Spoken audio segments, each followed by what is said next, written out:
Hey, good morning, Bulldog Nation. This is Matt Teagarden again. I am so excited for today's interview. We've got two of our rock star staff, Taylor and Gionna. Both of these people, besides being tremendous assets to our school community, have last names that challenge me. So, Taylor, could you go ahead and introduce yourself? Yeah, my name is Taylor Maunu. I'm the restorative liaison. Super. How about it, Gionna? I'm Gionna Iacovetta, and I'm also restorative practice liaison. Those are not hard names. I mean, I apologize. Those aren't hard names. Hey, listen, this is what I would like to talk with you guys about today. And again, I'm so thankful for you coming and volunteering. Two things. I'd like to talk broadly about restorative practices in our school community. I think a lot of people don't know what it is, or maybe even that we're doing it. And then the second thing I'd like to talk about is how you guys' role has shifted since we've been at the stay-at-home order. Taylor, why don't we start with you? Taylor, how would you describe restorative practices to Bulldog Nation? The way I would describe it, Mr. Teagarden, is I would say restorative practices, it's meant to build community and relationships between teachers and students. Meaning with like conflict resolution, if they ever had issues with a student or a friend or anything like that, me and Gionna, we try to help and guide that conversation, to come to a better understanding. And also for the community part, our big thing at Iacovetta is we try to support the community as much as we can. So if we ever make a blunder or make a mistake, staff or student, we try to work and make that mistake up and show them that we do care, because at Iacovetta, this, a big thing is community. So a big part of restorative practices is building relationship and community. Gionna, what would you add to what Taylor said about what we're trying to do with that initiative in our community? Well, to me, a lot of what I see, what we do is a lot of the community building and, teaching them how to handle that conflict. And I feel like a lot of what we do is like social and emotional learning as well, because we have so many kids that come to us with their emotions, and, we sit there and take the time to talk to them and have them like kind of work through that. And even sometimes it's just like students venting, and they come to us for a lot of that, like our meetings and stuff.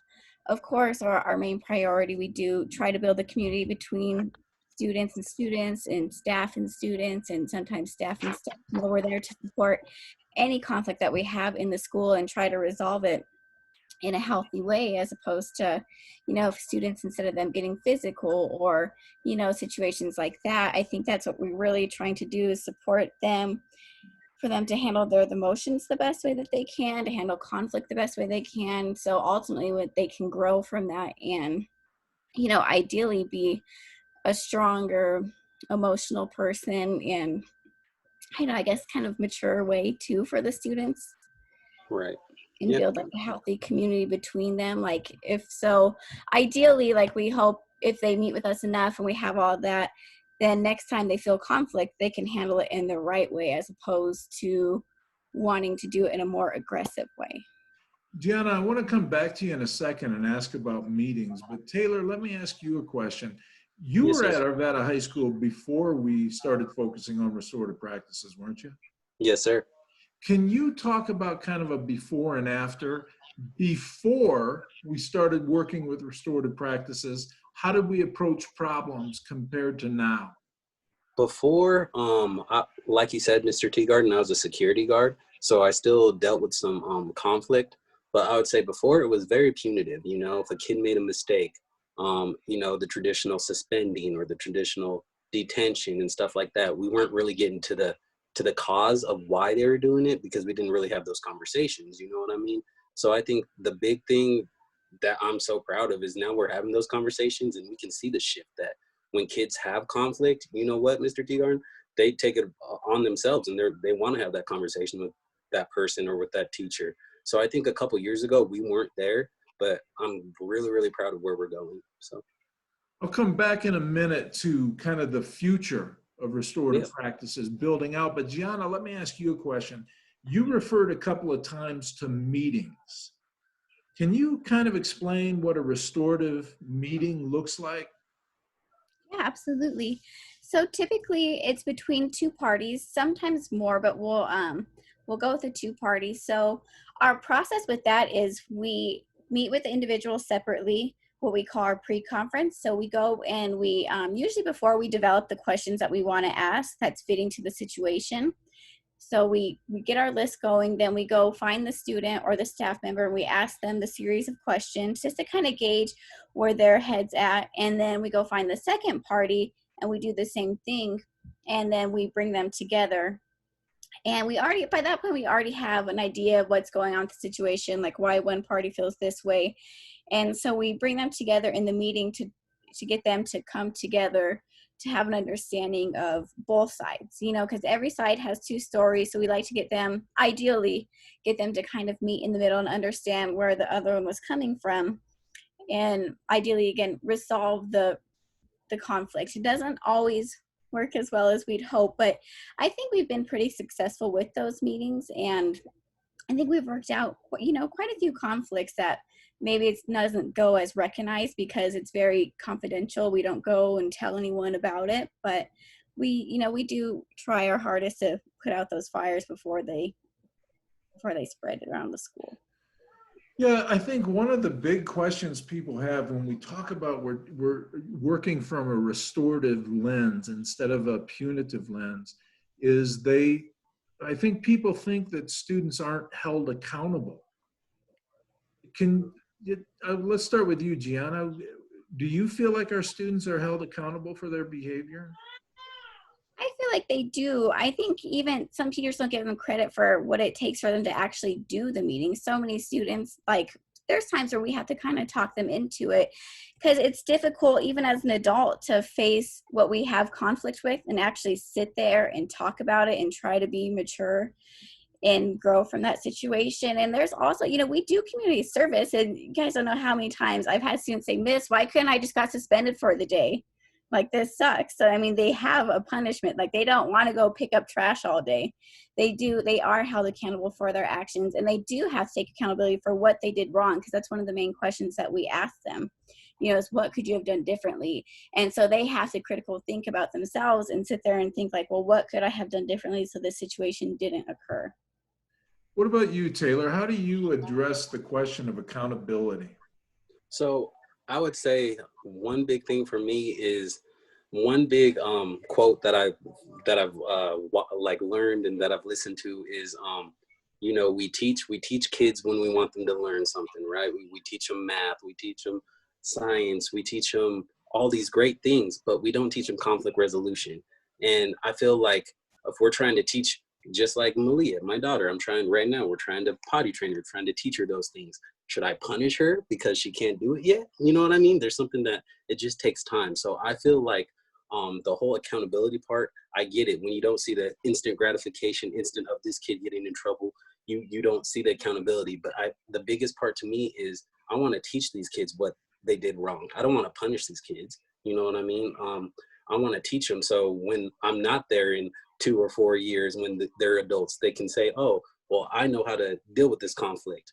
I just don't want them to get punished by the police force and stuff like that. So my big thing is I want to teach these kids. I don't want to punish them, and I think teaching is the best punishment, to be honest with you, Mr. Teagarden. So I think there was a movie years ago, and there was a line in the movie that basically went like this: do we want to fix blame, or do we want to fix the problem? And what I see you guys doing with restorative practices is working to fix problems, which is the goal anyway. And I understand people's concerns about student accountability and so on, but I think that it takes a lot of responsibility for a student to sit down with the two of you and face another person where there's been harm in the relationship. I think it shows huge responsibility. Gionna, what are you learning the most in your role as an RP facilitator at Arvada High School? What are you learning?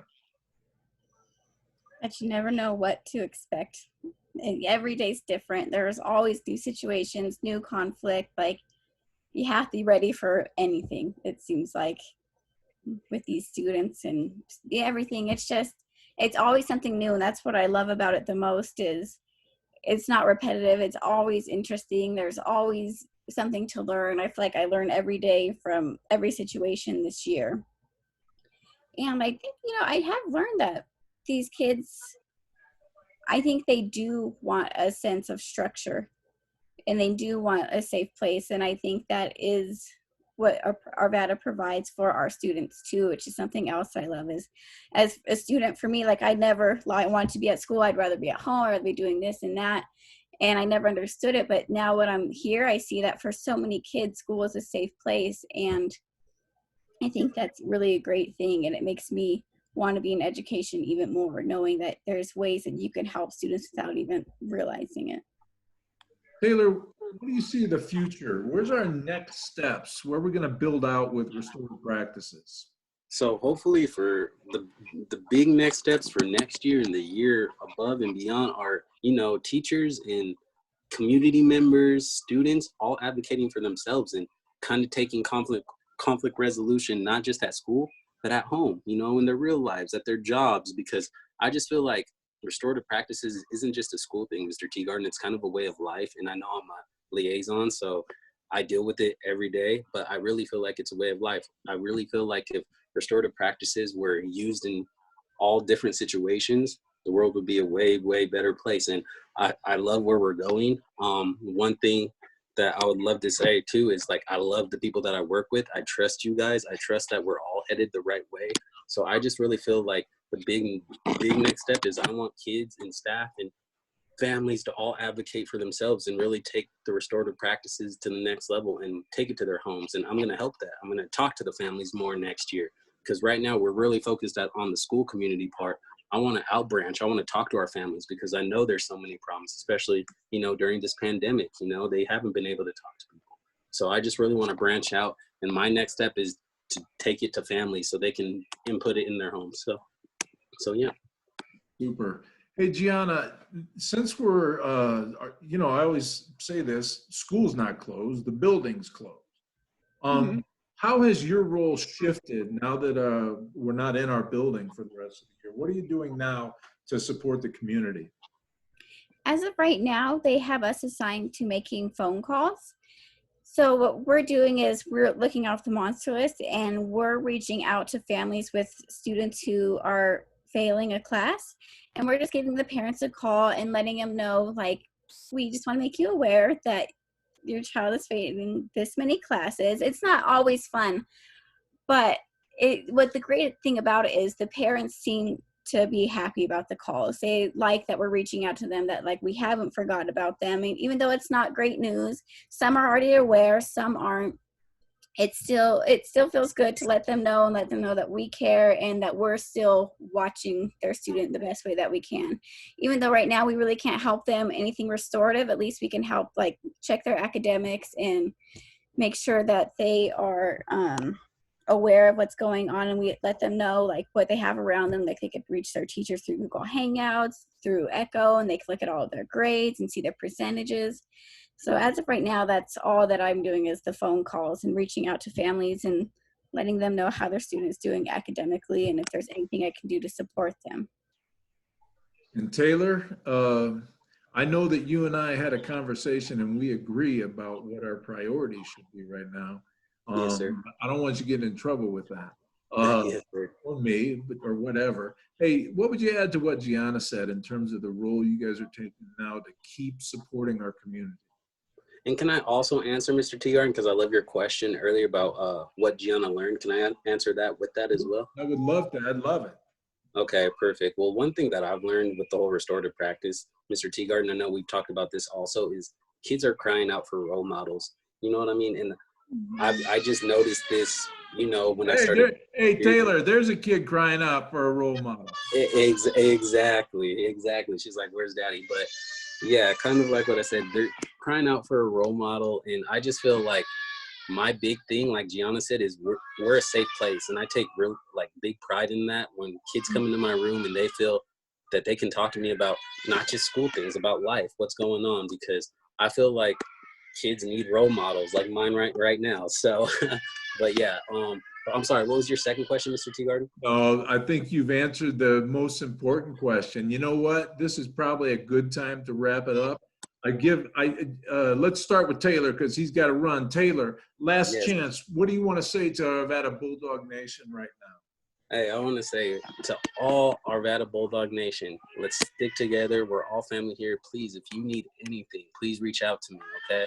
I've talked to several families, staff members as well. If you guys need anything, please let me know. We're all here together. Please stay safe. Please stay home, and we'll see you guys soon, all right? So, yeah. What about you, Gionna? What would you say in closing to the nation?